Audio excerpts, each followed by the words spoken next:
Welcome to The Explainer. Today we're looking at this massive shift in technology that's happening right now, kind of behind the scenes. It's a revolution, but not in software. We're talking about the actual hardware, the stuff that powers, well, everything. So let's start with the basics, the microchip. You know, it's that tiny little brain that lives inside your phone, your computer, your car, literally everything.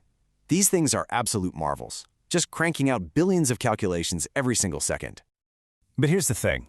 For decades, actually designing one of these chips has been one of the most complex, most exclusive, and just unbelievably difficult jobs in the world. I mean, this quote really says it all. It makes rocket science look easy. So why? Why has it been so hard, and why has it been reserved for just a tiny handful of people? Well, it all comes down to these huge, almost impossible walls that have been built up around the industry for a long, long time. For ages, if you were, say, a startup or a researcher at a university with a brilliant idea for a custom chip, you could basically just forget about it. You needed these super niche skills, you needed software that cost a fortune, you needed expensive licenses, and you needed a massive team of engineers. And when I say massive, I mean it.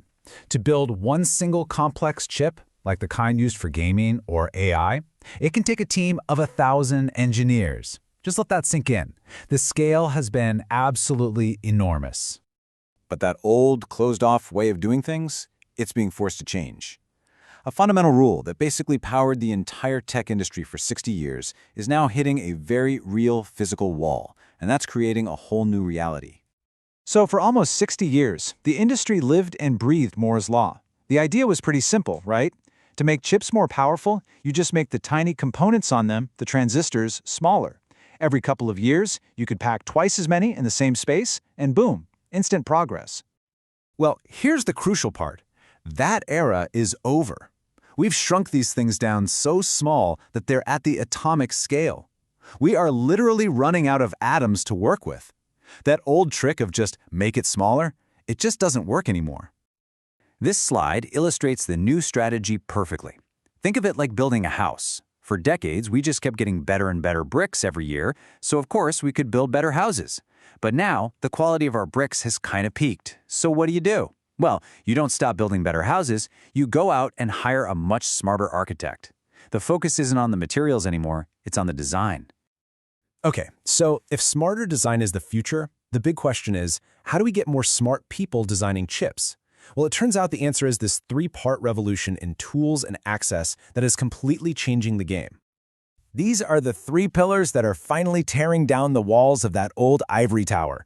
We've got AI tools making things way simpler, open-source software getting rid of the crazy costs, and new ways of teaching that are bringing all kinds of new people into the field.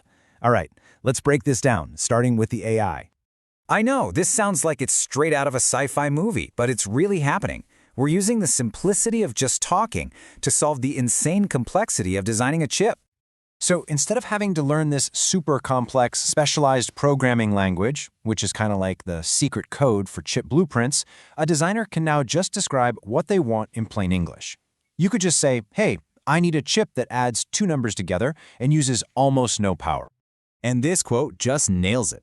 The AI handles all the messy, complicated stuff of turning that simple idea into actual functional code. It completely streamlines the whole process, turning something that used to take months into a job that can be done in just a few weeks. It's incredible. The second pillar is open source. For years, the software you needed was locked down. It cost a ridiculous amount of money, and it was tangled up in legal agreements that basically killed any outside innovation. But now, tools like Open Road are totally free. They've just wiped away those massive cost and legal barriers that stopped so many smart people for so long.